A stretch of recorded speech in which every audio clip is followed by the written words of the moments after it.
Artificial intelligence will destroy the world, or will it be our savior? These are two extreme positions people hold. Well, we're going to parse through these questions with Michael Butler here on All Rise.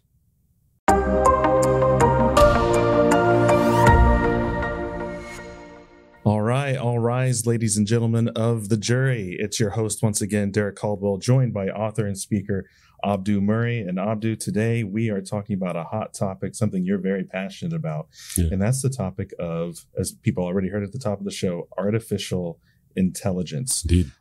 So you kind of mentioned at the beginning, it's going to destroy the world. It's going to be the savior of the world. What is, just briefly, some of the chatter you're hearing about artificial intelligence that kind of got you interested in this topic? Well, absolutely. Well, so first of all, welcome to a Blue Shirt Monday. This is when we wear our light blue shirts, apparently. The topic was really of interest to me because I dabble in digital art. I fool around and I try to do some measure of artistic endeavor on my iPad, and which is considered cheating by some purists, but that's okay. It allows me to not have to clean up the paints afterwards and mess with the color, the little palette thing. But I saw an article some years ago where there was a digital art contest, and a guy won first prize, and he didn't put pen to paper, stroke to anything. He never actually interacted with the screen with a pen or one of those electronic pens. He just typed in prompts into a artificial intelligence engine called Midjourney, and eventually he tweaked it enough to where it produced this image, and it won first prize. And what was really interesting to me was they didn't know he had done it that way at first. And then when it came out that he had done it this way, people accused him of cheating and all these things. Well, the contest organizers eventually said, no, this is true art, and we're going to let him keep this first prize. What was interesting to me was the guy at the end of all the brouhaha when they were criticizing him, he basically said, look, guys, art is dead. This is his words. Art is dead. Artificial intelligence won. Humans lost. Get over it. Which is an odd thing to boast about. Mm-hmm. Like, you basically taken that which makes us uniquely human and said we can now replicate it in a machine, and we've lost, as if this is a thing that you should be proud of or happy about. That got me down this whole path, because now there are people who are saying, if artificial intelligence can mimic or even create things, then what are we really? Are we really human? In a unique sense, we're human, but is there anything unique about being human? Are we just sophisticated computers? And there are those who have said for a long time, we're just biochemical machines. We're just these computers that have algorithms built into the software and that kind of thing, and we just produce things based on our programming. But it's not because there was a designer, it was just because of nature. In fact, look, artificial intelligence proves it. You're not special just because you're human. You create art, that doesn't mean anything. You create music, so what? These computers can do it too. But then there's the competing thing where we say that we are gods of our own making. And see, we've even created our own little gods. We're the Zeus, and artificial intelligence is our Hercules or our Ares or whatever it might be. And so these competing ideas have got people all a twist about what artificial intelligence actually is and what can it do for us? What will it do for our productivity? What will it do to damage our productivity or our creativity? These are the big questions that are happening right now, I think, when you read the articles and you see the literature going on right now. So I think this has tremendous implications for the Christian faith, because one of the tenets of the Christian faith is that we are made in God's image. And if artificial intelligence is something we made in our image, and we can mimic ourselves and all these things, what does it say about what it means to be human? So I think this is a big issue. Yeah. Will it be like the Terminator movies and the Matrix and all these things, where the machines suddenly realize their consciousness and they realize their independence from us and their need that they don't even need us anymore, and they'll enslave us and all that stuff? I don't think we're going to go there. But are there dangers? Yes. Are there benefits? The answer is yes. And I think that we need to unpack this stuff a little bit more carefully because it's all sensationalistic right now. And so I think that's where we have to be careful about this, which is why I'm so glad that Michael's joining us for this. All right. Well, while we're talking, I just want to remind everyone, go ahead and like, subscribe, share, and comment, join the conversation. That helps us get the word out. And also on our podcast platforms, you can find us on Google Podcasts, Apple Podcasts, Spotify. Like us there, follow us, rate us. That really helps us a lot. And if you like content like this, when you do subscribe to us, you'll get notified anytime we have something new come out. We're always having interesting conversations like this. So please do that and help us get the word out. We appreciate it. And so I was going to mention, so AI is like the cutting edge of technology right now. And all these tech companies, this is the next big thing. But a few months ago, we went back in time in technology and hopped on a prop plane. Yeah. Scared me to death. I remember doing that. Everyone was talking French and someone slapped me for being an American. It was a very strange experience. But when we walked out, we were in this very cold part of Canada called Saskatchewan. And there you were speaking at a conference for Apologetics Canada. Mm-hmm. And I got to attend the session of our guest today, Michael Butler, who was talking about artificial intelligence. And so that's why we had Michael Butler join us. He's a PhD candidate in quantum gravity at the University of Saskatchewan. He's nearing the end of his degree. Michael, thank you for joining us on the show today. We're excited to talk about artificial intelligence with you. Hello. Thanks for having me. It's good to be on. Yeah, thanks. I thought before we get into it, I know you and I talked about, we would love to hear just a little bit about your background, your faith background, your science background, and sort of how those combine for you, and kind of what got you into this work, what got you interested in these questions. Sure. So I was saved when I was pretty young. My parents had split up, and that's sort of where my mom had sort of found faith. And, I came along for the ride at that point. Then I started sort of my academic career, and then I'd always been sort of wired as an academic, as sort of a thinker. And when I was in post-secondary, I started running into people who were not Christians. Right. And they were very vocal about not being religious and very anti-religion in things they were talking about. And that wasn't their area. Right. This is coming from scientists, engineers, things like that. And then I think it was about 2010 or 2011, William Lane Craig did his Canada tour through the universities, and he spoke. And I went to his debate, and he had one of our professors on the other side, and he hadn't prepared. He didn't know Craig's arguments, and people were cheering for him, right? And Craig was getting booed. And I realized at that point that, okay, maybe academics don't know everything about religion, right? Maybe this is just their own opinions, because here's this person putting forward at least arguments that were worth considering. Like, even if you disagreed with them, they were good, they were presented very respectfully. And here's this other person who wasn't engaging with them, and he was the one getting the credit. He was the one people were sort of voting for in the debate. And so that was a wake-up call, and I started looking into this. I was in physics, so the physics was really interesting for me, and that's kind of how I got launched into apologetics. Yeah. Oh, excellent. Yeah. We were talking offline. I'm going to jump ahead a little bit here, but we're talking offline before we started, Michael, about what got you interested in apologetics. And part of it was the quantum issue, because you're studying quantum gravity, and that's no small field. Haha, I'm trying to be funny there, but that's also you.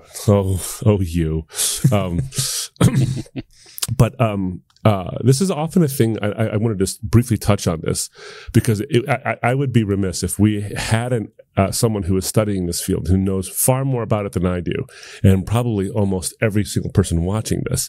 Mm-hmm.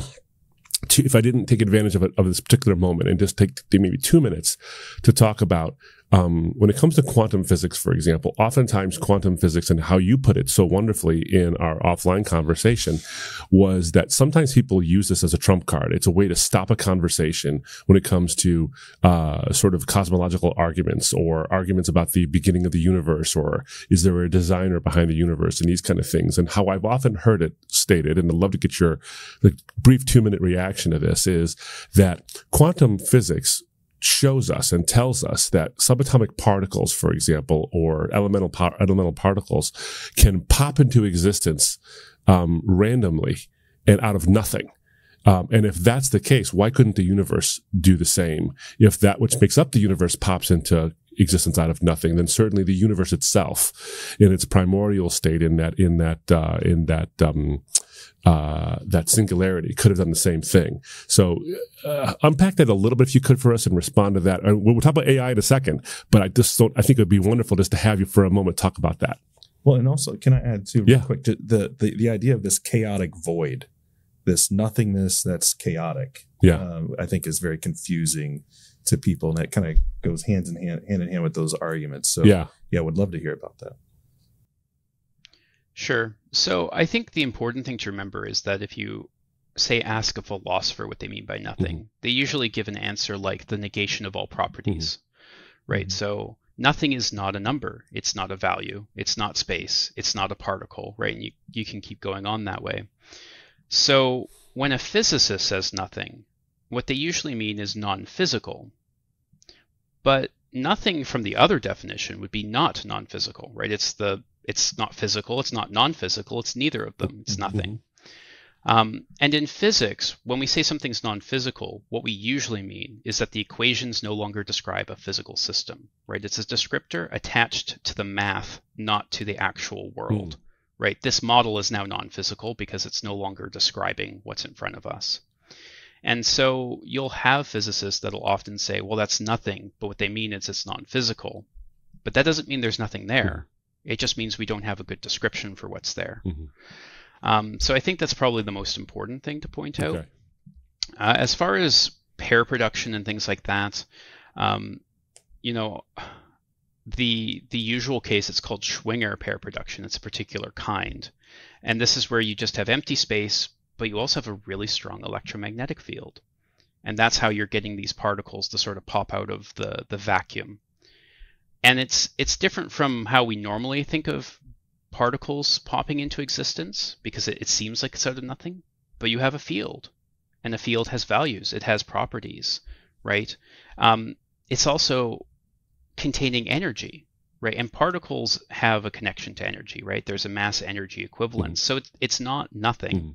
It's certainly different, but it's not... Yeah, it's not this sort of creation ex nihilo that you're trying to get at here. Okay. So when people say like electrons, we see that electrons just pop into existence out of nothing. I mean, that's not exactly, in the common parlance, that's not true. There's something there. There's this field. And I heard one person describing it and responding to Lawrence Krauss essentially is that if you think of the field as like a hand that's kind of doing this, and then the particle is just the fisting of the hand. It's something's happening to the field that makes the particle in this relationship with this field kind of not pop into existence, but become particle, as it were. Is that a relative? I mean, that's a simplistic way to look at it, but is that a way to look at it? Yeah, that's fairly reasonable. The example I tend to use is, think of like the surface of water, and it's just perfectly calm. So you have like this glass mirror finish. And if you drop a pebble, you'll see ripples, right? But you can have, say, ripples from a drop of rain. So there's no pebble, there's no particle, but it still looks like a particle to everything around it, because the ripples are the thing that's interacting with it. I see. Fields are very similar, right? You can perturb a field and have something that looks like a particle, but there isn't actually a particle there. And so there's sort of this nuance that just having the field there sort of implies you can have particle-like effects there, right? And so if we had a vacuum in space with no electromagnetic field, then sure, that wouldn't be so weird. But when you need a really strong electromagnetic field, well, now you're going to perturb it and things are going to happen. You're going to have physics. And in this case, you're getting particles out of it. I see. But it has a cause, right? You can describe something because there is something there to describe. Right. Yeah. Yeah. Well, very good. Very good. Well, we'll get off of that. The temptation for me to go on with that is quite strong, which means that I'm going to invite you to join us again where we talk about this a little bit more, because I think this is something that I think our viewers, whether they're Christians or non-Christians, really, I think, could benefit from getting a grasp of. So if you're going to use it as an argument against Christianity, at least do it with the responsibility of knowing what you're talking about. And if you're going to use it as an argument for Christianity, at least do it with the responsibility of knowing what you're talking about, or at least hearing from somebody who does know what they're talking about. So we'd love to have you back for another episode on this, on quantum physics and arguments for God's existence. So hopefully you'll come back for that.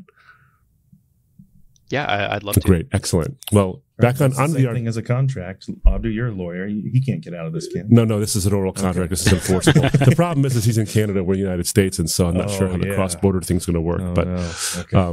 We'll go on a friendly digital handshake here. Yeah. Well, Michael, I think so. As we jump into this artificial intelligence discussion, I know there are a lot of terms out there that I think would be helpful if we could define some of this ahead of time to help people kind of track along with the conversation, because there's a lot of sort of brand new phrases and terms linked together, and it's one of those things like, I know what these words mean individually. You put them together, what exactly is going on here? So, so even the term artificial intelligence, what is the intelligence that is artificial? What's, there's terms like artificial general intelligence, artificial creative intelligence, machine learning, and these sorts of things. So if you could help walk us through some of those terms, and then even maybe some examples of how we're actually already using some of this in our daily lives that we just some people may not even know AI is sort of helping them in their lives already. Sure. So artificial intelligence generally refers to applying computers in a way to solve problems that was previously sort of the sole domain of humans, right? Mm-hmm. So it's things that are hard to program sort of in a clear logical way, like you would traditionally, where you have an algorithm and you sort of go through step by step and you have sort of a clear true or false response at the end. So anything that sort of fits that criteria will be considered AI, and it's a fairly broad category. So it's not always the most helpful term. Gotcha. And that's where things like artificial narrow intelligence and artificial general intelligence came in, because we wanted to sort of clarify what kind of intelligence we were talking about. And so narrow intelligence, it's also sometimes called weak AI, is simply AI applied to a very specific problem, right? So it knows one task, and what it learns to do that task, it can't really be applied to anything else, right? So that's generally how we consider AI. Okay. And what we have today in terms of AI is that, right? It's this narrow intelligence. It's trained for a particular purpose, and it doesn't really have much ability to go outside of that purpose. AGI is sort of what you would think of, or artificial general intelligence is what you would think of when you look at sci-fi, right? You think of something like Skynet. This is something that has achieved sort of the entirety of human capability, at least in terms of intelligence, or more so, or it's exceeded us. So it's very theoretical. We currently don't have anything that's anywhere close to that. The algorithms we're using today don't really have the potential, at least on paper. Of course, this field's changing so quickly, and so who knows what's going to happen a week from now. But as it stands at the time of this podcast, we don't really have anything that fits the category of AGI, artificial general intelligence.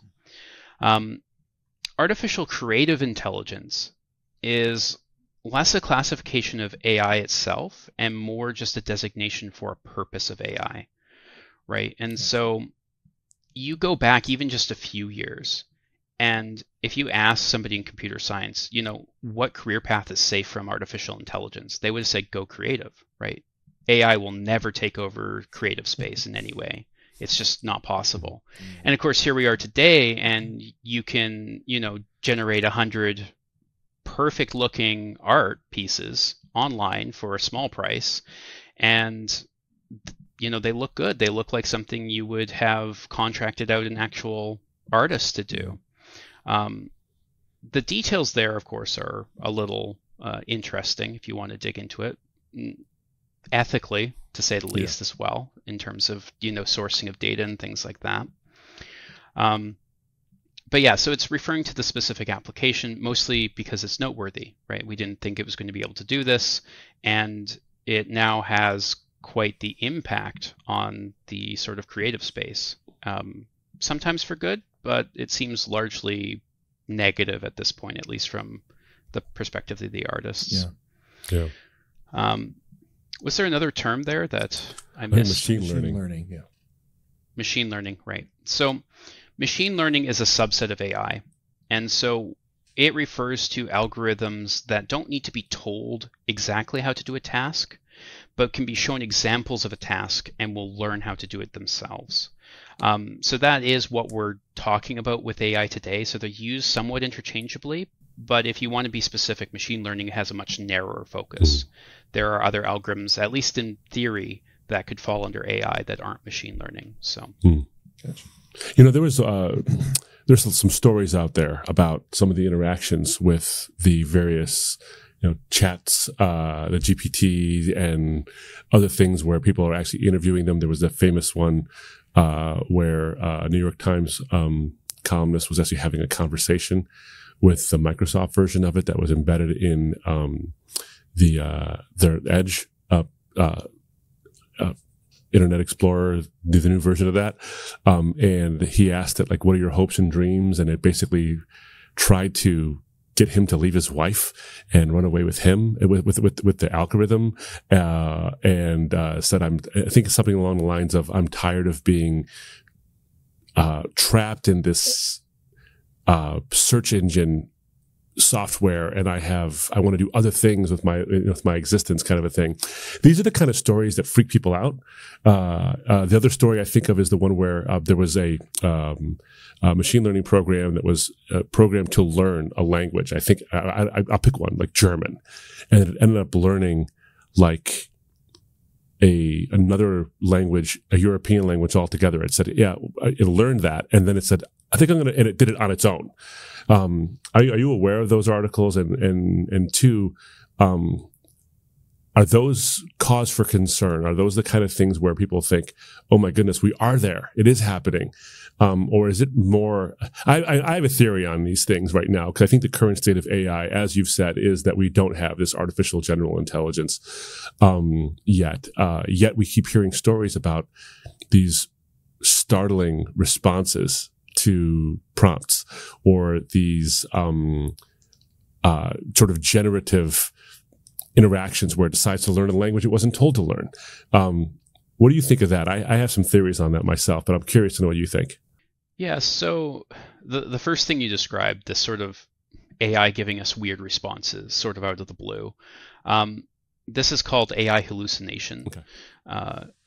And the idea is that it's doing something that you wouldn't have expected based on its training data, right? So everything an AI knows, everything inside of it comes from the training data. And so the idea is that if you don't see that kind of conversation in the training data, you wouldn't necessarily expect it to come from the AI. But the thing is that when AI are trained, they learn patterns, right? They don't learn discrete facts in the data, right? They learn patterns around facts. And so the thing is that you could have a conversation that was very similar, that fits patterns. And if you look at those patterns, chances are what the AI is telling you, even though it looks very weird to us, fits a pattern that was in the data. It's just not one we were aware of. And so part of the issue with sort of classifying AI, whether it's, merging into AGI or it's becoming sentient or something like that, is you have to have a really good understanding of the training data. And often the AI knows the training data better than you do, right? Because it spent thousands of GPU hours looking at this data, time you've never had, right? And it's picked up patterns that probably no human has recognized. And so that leads to some of the unpredictability we have in AI, because it's producing patterns that we didn't know were in the training data. right? We couldn't predict. And generally, if you want your AI to do things that are predictable, you have to understand the data so that you can sort of constrain the outcomes. Okay. As for the language example, this is often called emergent properties, where it's doing something, again, you wouldn't expect from the training data. But the thing is that you look at something like language, it's all patterns, right? And a language in a neighboring country that might sound and look different to us might have all the same patterns that its neighboring languages do. And so as long as there's enough commonality there, the AI can learn any language as long as, it fits its patterns that it knows.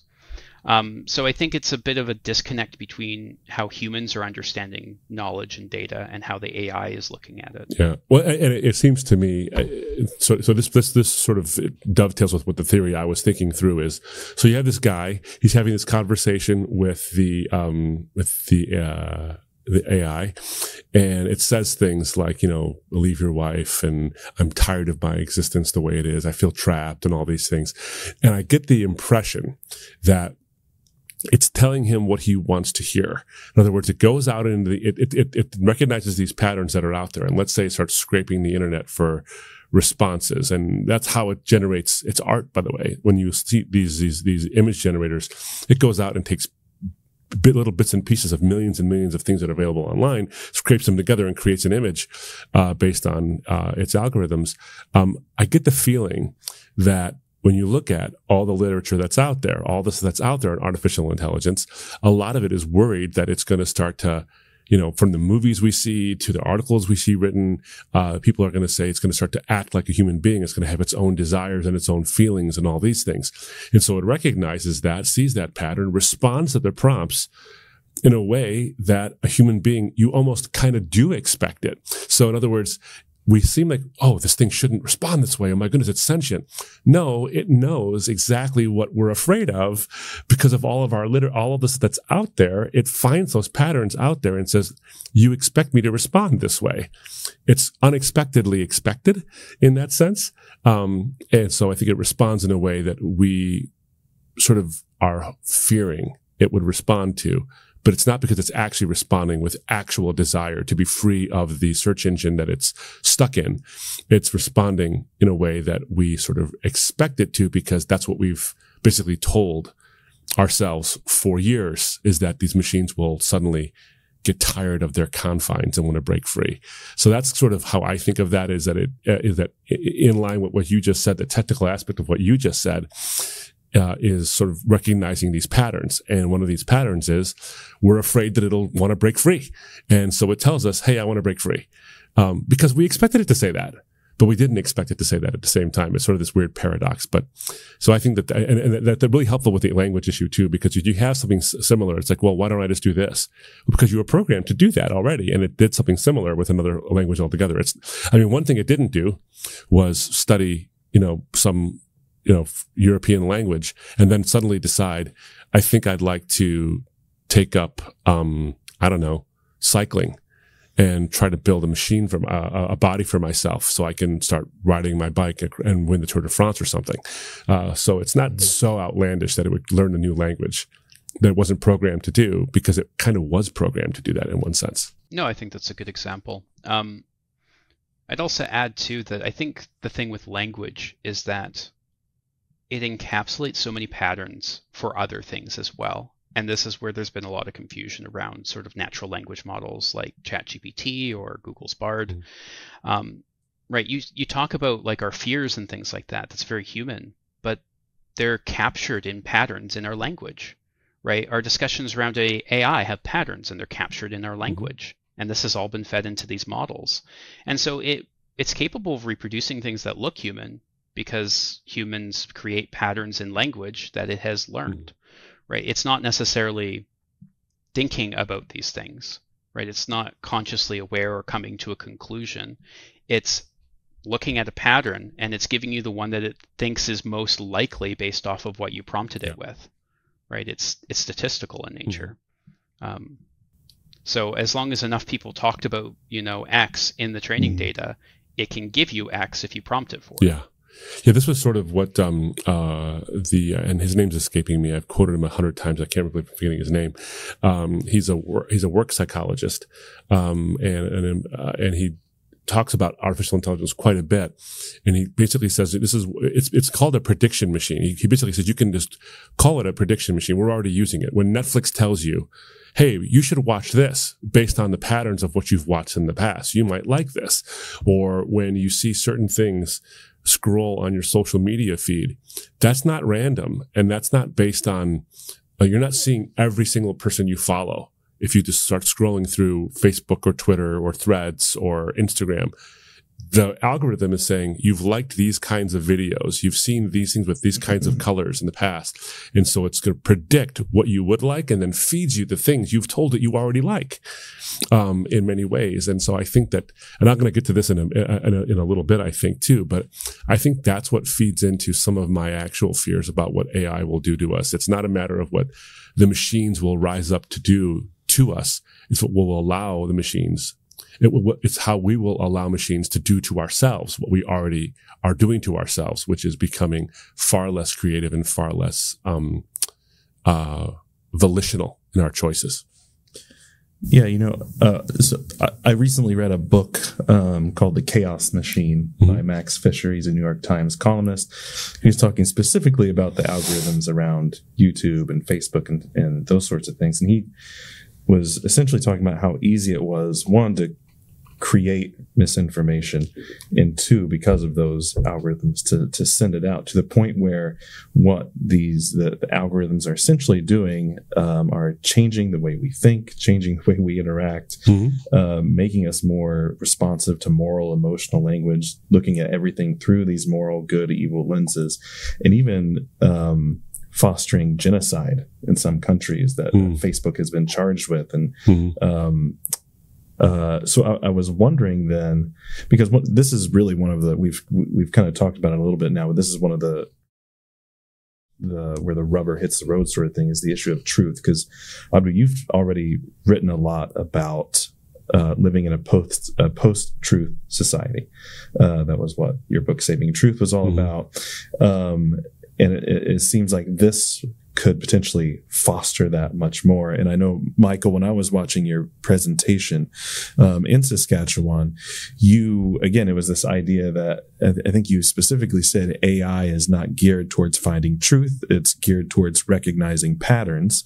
And you gave an example of the James Webb Telescope and some stuff. And that's sort of okay, they got that wrong. We can kind of fix that. But really, what is the danger of now people will start to view it as we've already seen it with social media posts, when something, if it gives it to you on your news feed, it's called news. So it must be news. It must be true.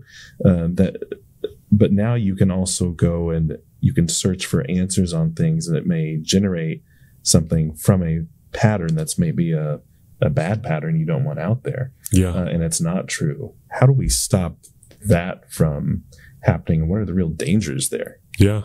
Yes, I'd love to hear, Michael, what you have to say in terms of that unpack a little bit that pattern, because you've already mentioned it, that pattern recognition.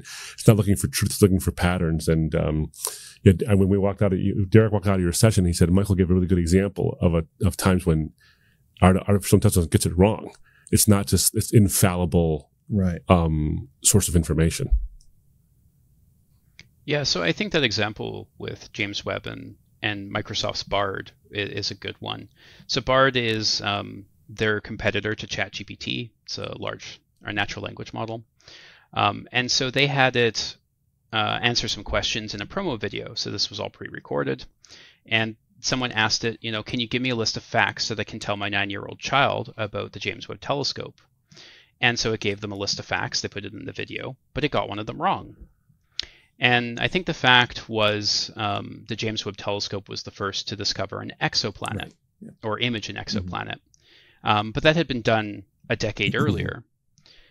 But when you sort of look at what was probably in the training data, right, the data that was fed into the model, you're pretty much guaranteed that it had a bunch of lists of facts around scientific things, right? The internet's full of them, right? 10 things you might not know about the James Webb Telescope, and the 9th will, surprise you or something like that.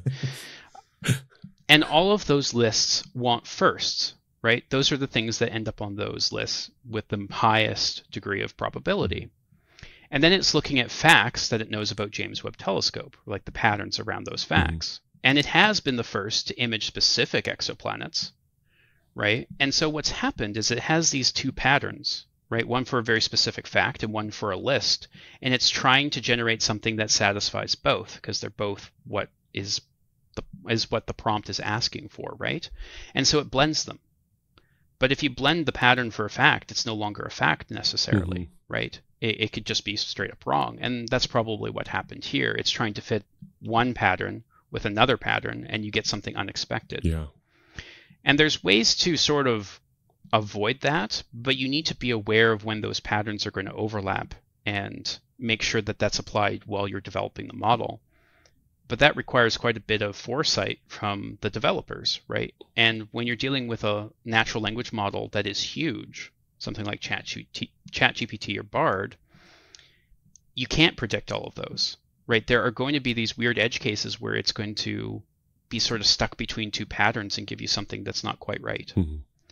And so I think when you look at AI with this in mind, you realize that it's probably really good at general things. But the more you drill into specifics, the more or less reliable it gets. And so I think the danger here is that humans naturally are inclined to take the easy path, right? Yeah. And, ChatGPT can write my essay for me, and it does it instantly. And I don't need to worry about, hiring somebody or vetting what they've written or anything like that. It just spits out a full essay, and I can hand that in. And humans are very predisposed to doing that.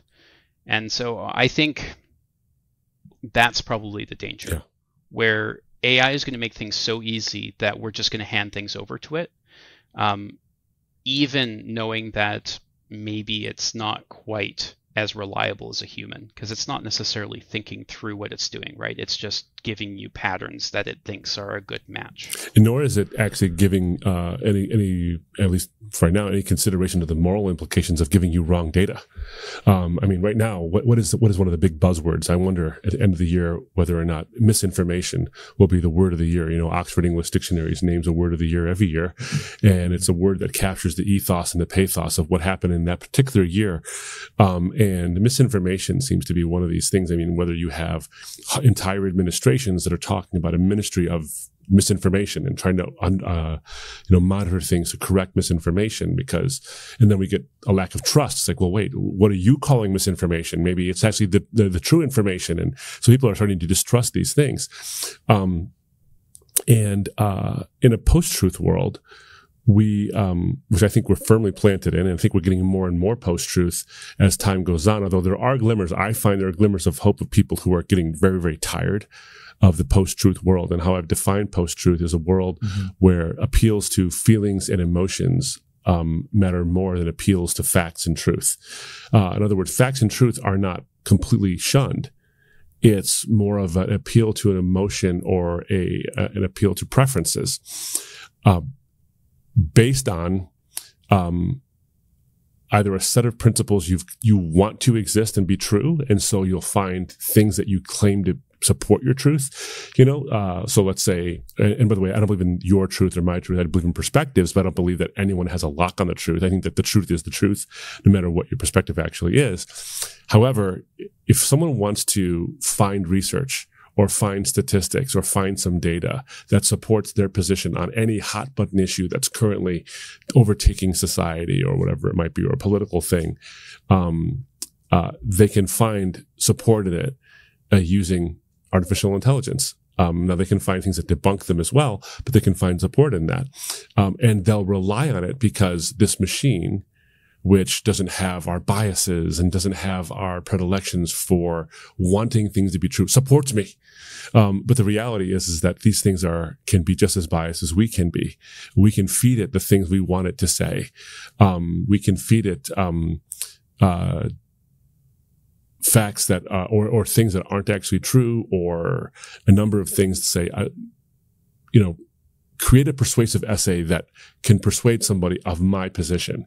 And nothing's inherently wrong with getting help with something like that, but relying on it to do the thinking for you, as Michael has pointed out, I think that's a big problem. In fact, that's one of my biggest fears. As I was saying before, I don't think that the fear I have is that the machines will suddenly take over, is that we'll let them take over. We want them to do our thinking for us. We already have them doing our thinking for us when it comes to what we watch on Netflix and when YouTube suggests new videos. I mean, there's this whole phenomenon of the YouTube black hole where you keep going into the suggested videos and you look more and more and more and more. And you find yourself, you go onto YouTube and you type in a prompt at the top in the search thing. I want a video on how to fix a bicycle tire for an electric bike. And it shows you that. And then all these, maybe you'd like to watch this too. And that's based on previous patterns. And what you find is you're actually typing into the search bar less and less, and you're just clicking more and more. So you're doing less actual creative interaction with the machine, and you're doing less and less the more it tells you what to do. And it's not that it's controlling you, it's that you're allowing it to control you. And that's what I fear the most, is that we're going to let go of that which makes us uniquely human, and cede it to this thing which is inhuman. Not inhuman in the sense that it's cruel. It's non-moral. It doesn't have an opinion that it wants to share with you. It's not trying to direct your views. We're trying to direct each other's views, or our own. We're letting it do it to us. And I think that's the big issue. And that's what that work psychologist was talking about, is that, yes, it can create it can create efficiencies in certain mundane tasks and do those things for us, and that's great. But what do we do with the extra time that we have? Do we cure cancer? Do we do these things? I think to some degree the answer is yes, but in large degree, we spend it on what one of our favorite authors, David Bentley Hart, calls imbecile distractions. We just go on and do these other things, and we think we're being creative, or whatever. We're just ceding our creativity to something else. And so that's my biggest worry with regard to these things as well. But I think there's a big truth element here, is that, as you pointed out, Derek, when we see something crawl across, and by the way, this is an ironic thing, because artificial intelligence and machine learning and these algorithms are what governs, our social media feeds and the way we go through things. And it was Christians who either invented or at least popularized the use of books way, way back. So we used to use scrolls, where we would scroll through something and to find information. And that's how we would look through the documents. And it was Christians who either popularized, maybe invented, but I think more likely popularized the use of books, a la the Bible and all these other things. And now we've taken a step back, because now we scroll through everything. We're actually going backwards. And in fact, when you look at the way people interact on text messages, it's almost like we're using hieroglyphics again. We're using emojis and all these things instead of actual words. So in some senses, we're going back, but in another sense, we're using this technology to do it. What I think is fascinating about all of this is that we are using technology in a way where we now trust it so implicitly that when we scroll, when we use our ancient technology in new versions to scroll, we think that because it's on Facebook, it must be true. Well, it was a news site. Yeah, but which news site was it? And, I saw it on Instagram or whatever it is. Sometimes it turned out to be true. Yeah, that actually does turn out to be true. Other times it doesn't. And people of every stripe, whether they're Christians or non-Christians, whether they're religious or non-religious people, because they saw it on their phone, that article has to be true. And so how much more will they cede their critical thinking to artificial intelligence because it's got the word intelligence attached to it? So it's not just someone sharing. It's that, well, this thing said it. It's got to be true. It doesn't have any stake in the game. It's got no emotion. Well, I think that's a big danger for us. Yeah, that made me think of the speaking of news sources, the Atlantic, which is no alarmist conservative news source, but you see where even they are. In a recent article by Adrienne LaFrance, entitled "The Coming Humanist Renaissance," she wrote, "The danger lies the danger of artificial intelligence she's talking about. The danger lies in outsourcing our humanity to this technology without discipline, especially as it eclipses us in apperception. We need a human renaissance in the age of intelligent machines. And she's concerned because she talked about elsewhere, like the technology is about to dwarf every technological creation in living memory. She says the internet, the personal computer, the atom bomb, it may be the most consequential technology in all of human history. So those are, that is like a very sort of staggering statement. Yeah. But what Michael, what is your sort of take on that? Is that true? And then what do you also share those fears sort of from the scientific perspective of what this is going to potentially mean for humanity? Does there really need to be this sort of strong, they're saying humanist, and there are strands of that in the Christian past too. Thing is sort of a stake in the ground, sort of, this is what it means to be a human being, and we just can't allow ourselves to sort of cede this sort of all of what it means to be human to machines. Well, I probably would say that right now AI is not quite at that point where, it certainly has the most potential of all the technologies we've developed, right? It can very well change the world. It could be the biggest thing we do so far in history. But it's not there quite yet. And partly because of what we've already talked about, right? It has limitations. I think as we start developing AI that is more capable, that has broader application, that is able to identify tasks and learning goals itself, then we're probably going to hit that territory where it eclipses the internet, the solid state transistor, and so on. I think short term, the real danger is that we're evaluating AI based on what it can do. But when you look at a human, in modern society, we never evaluate them based on what they can do. Like, their humanity is not contingent on what they're able to do, right? In fact, we go the opposite direction, right? We make sure that, people with disabilities don't feel less human, right? We try and accommodate them, not always successfully, but, it's a very different approach we take with humans. So the question remains then, why are we taking it with AI? Why are we evaluating their humanness based on what they can do? And so I think the way we look at AI is a bit flawed, right? And this is very much coming from the approach of the Turing test, which is largely, can an AI fool another human into thinking it's a human, not a computer? Well, that's based on what it can do, right? So I think in terms of how we look at AI as Christians, this is probably one of the core issues, because it's sort of very subtly bringing in this viewpoint about humanity that we've already rejected, right? And is incompatible with the Christian worldview, right? We believe humans have intrinsic value. They don't have to earn it. It's not based on what they can do, but that's sort of how we're looking at AI, and naturally lines are going to get blurred when we do that. And so I think that's probably the crux moral issue that we're looking at the moment.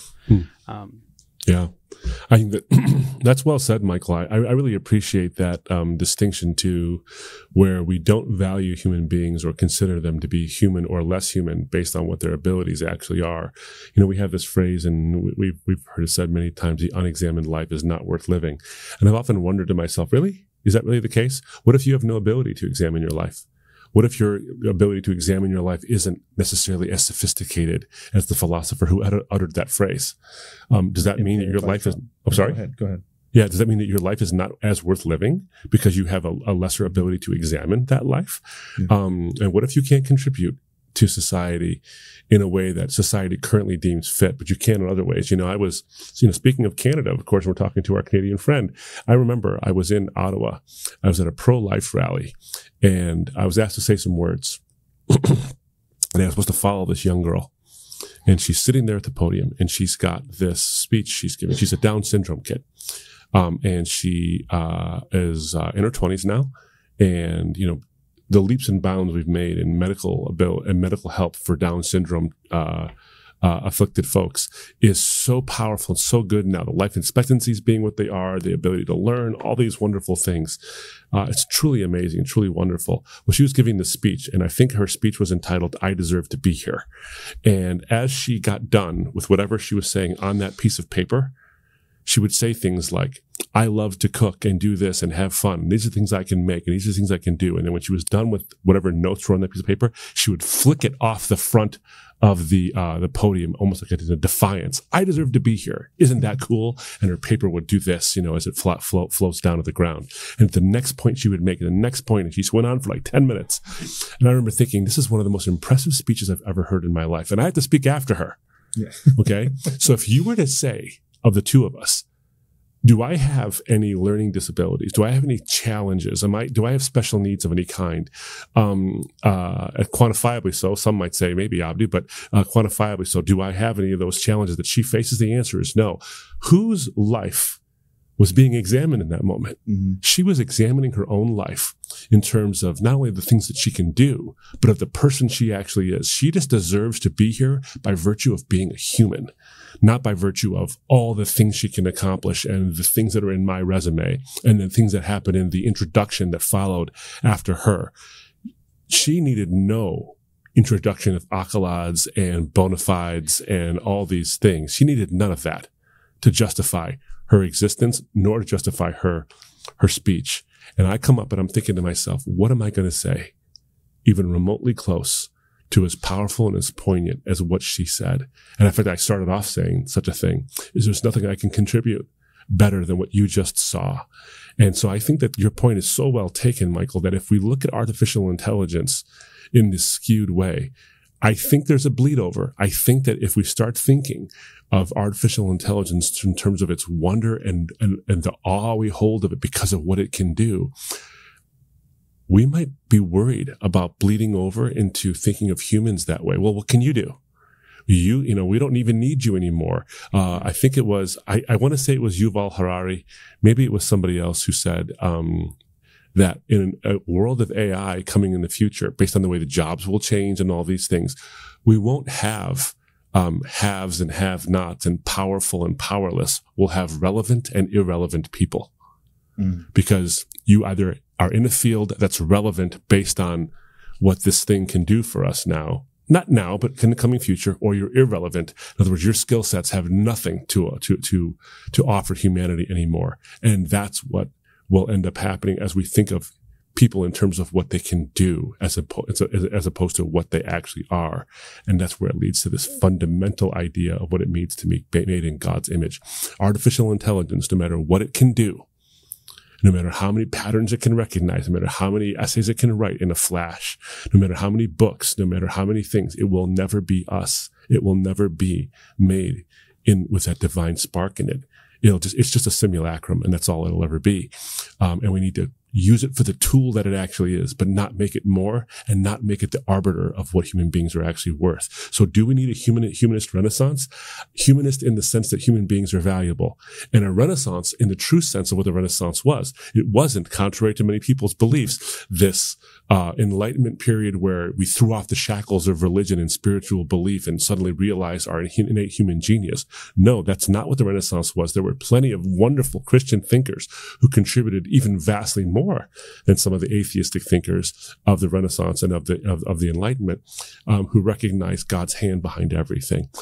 So I think that we do need that Renaissance. In other words, we can't cede our creativity to AI, nor can we cede what it means to be valuable based on what we do. Michael, I really appreciate that comment you made. That's if you listen to anything in this podcast or watch anything on this YouTube show that was worth listening to, it's Michael's observation about making sure we don't apply the standards we use for AI to human beings. Yeah, definitely. And as we close, I want to finish with just one quick question, if we could, because we've talked a lot about. So the sort of what got us into this conversation was the thought of, will AI ruin the world? Mm-hmm. And so far, we have talked a lot about some of the concerns, and it's good to go into these new vistas cautiously and look both ways before you cross the street. But there's always a cost that comes with any new technology. And you mentioned book culture earlier, and with the switch from oral culture to book culture, we would say that's incredible. It was a good move. We needed to make it, but it has impaired people's memories. The fact that you can find the information you need in a book means your brain knows, I don't have to memorize all of those things. And so where memories used to be at a certain level in oral cultures, they are no longer to that level because they don't need to be in book cultures. Yeah. But book culture is a good thing. So what would you say? We've talked about some of the concerns with artificial intelligence, but what are some of the promises that this technology could bring for the flourishing of humanity? I know we've talked about some of the bad side of things. What are some of the good things that could come about? Yeah, I was jumping with a couple of things, and then Michael, love to hear from you. Oh, and let me know. Do you think AI will ruin the world? Oh yeah. I'll save my yes or no. Yes. I'll save my final thought. Yeah. On that same trip, we went to Saskatchewan. One of the legs was from Seattle to Calgary, and I sat next to a executive, or at least someone who was really, really high placed in a technology company, and we started talking about artificial intelligence. Mm-hmm. So it was, I think, providential that we would going to a conference where Michael was going to be sharing about artificial intelligence. And I asked her what excites her about it. And she says, oh my goodness, there's so many really great things. So many great things. Like the ability for people who have ADHD or ADD to not have to get so bogged down in the minutia of certain things that they can't be creative. So you have these creatives who are ADD who can't get to the creative part of what they're doing because they're so bogged down in the inability to focus on any one particular fact in their research to do something. And this will free them up. And that's probably true. And it'll free, medical science is benefiting from artificial intelligence in lots of ways as well, considering how diagnostics are in terms of diagnosis of certain illnesses, and it's pattern recognition essentially. And if AI can help, that's wonderful. That's great. And I'll say this, then I'll let Michael take over with some of the things that are promises. She did say one thing. She said, artificial intelligence has the potential to be the greatest disruptor in the history of humanity, far more than social media. And her caution wasn't, we shouldn't do it. Her caution was, we didn't take caution with social media, and we didn't realize what it was going to do to us. And here we are now in this increasingly polarized world. We ought to take the similar caution with artificial intelligence, because this is far more disruptive than social media will ever be. But it's got these wonderful potentials as well, and we should embrace those potentials. Yeah, I would agree with all of that. I think, to sort of summarize where I think AI is going to be the most helpful or beneficial, is with those sort of assistive technologies, right? Where we're not handing things over to AI, but AI is assisting humans, right? We're in the age of big data, and going through that as a human is impossible, right? We already rely on search engines and things like that, but AI can do it better. We have to be aware of its limitations and its biases and things like that, but it has the potential to help us navigate a very complex world online, help us go through data and recognize things we didn't know were there. So like with the medical diagnosis, like you were saying, it's patterns. And so there's models that can detect cancer earlier because they recognized a pattern that doctors didn't. So I think it's going to be in those areas where we're not handing things over as humans, but we're using it to assist us and edify us, right, in what we're doing. I think that's where it has the most potential, but it can be a very blurred line at times. And so it's really important to be having these conversations now and discussing the ethics around AI now. Yeah, that's really helpful. Thank you, Michael, for that once again. Abdu, can you help us out here? Bring it home for us. What was your final thoughts for our viewers today be? Yeah. Yeah, and thanks, Michael, for joining us as well. And I guess here's some final thoughts, some things I think through when I think about artificial intelligence. And we have a series of videos that I think sum up some of my thoughts on this as well. Is technology is a wonderful gift, I think, from God. The very mind that we have is not a random accident. It's not a collocation of atoms or neurons or whatever it is that just put together randomly. In fact, artificial intelligence, the existence of artificial intelligence, should actually point us toward God, not away.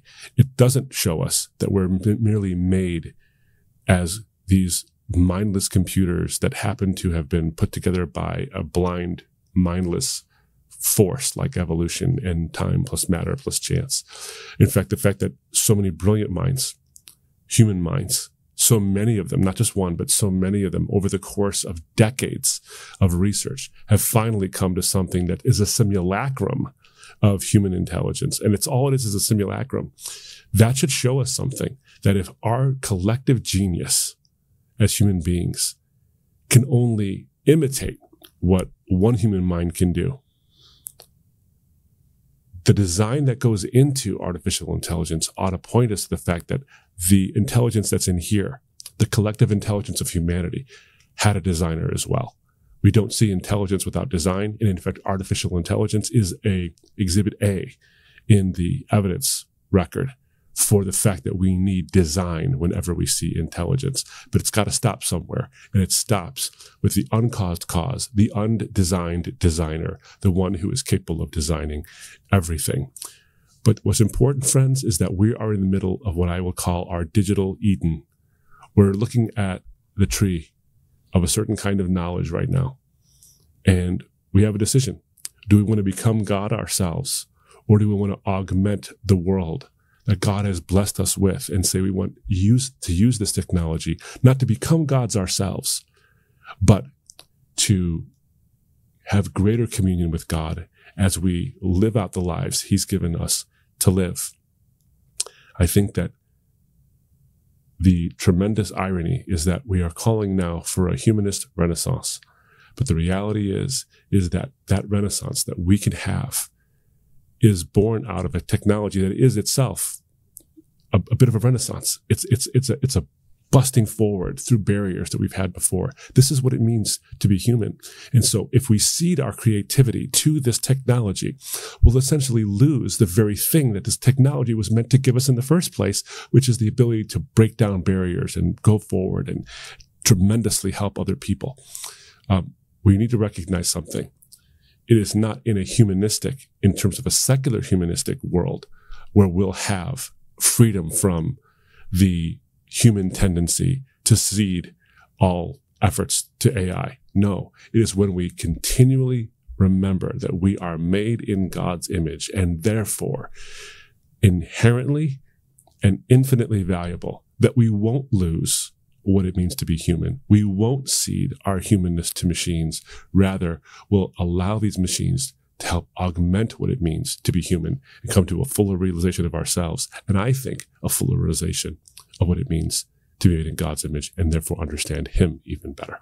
All right. Well, thank you, Abdu, for those final thoughts. Thank you again, Michael. You've been very gracious with your time today and the time that we're going to take from you in the future as well. So I'll thank you for that. It's been wonderful talking with you again. Yes, thanks, Michael. Thank you, guys. It's been a pleasure. All right. Thank you all for watching. Don't forget once again to subscribe, click the bell. You'll be notified when we have new content like this come out. And we're going to be talking about a lot of interesting things coming up that you don't want to miss. So we'll see you again and take care. Friends, don't go anywhere. Our crack team of researchers has just uncovered a video telling you about the dangers of the prediction machine of artificial intelligence. Heinous. This is how I got motivated to lose weight. It was a weird way. I got an email from Amazon. And the email said, based on your recent activity, we thought you might be interested in this. And it was a picture of a bag of Cool Ranch Doritos. which honestly I've never not been a little bit interested in. Unless you've been reading my journal, not sure how that's your business, Amazon. Based on what recent activity? It's not like, oh, I ordered a case of bean dip, so this makes sense. I've actually never ordered food from Amazon, not once. I think it's because I ordered an extra large shirt, and then I returned it and exchanged it for a double extra large shirt. Yeah, that's when the hurtful algorithm kicked in. Amazon's like, yeah, this is the kind of customer who would enjoy chips being mailed to his home.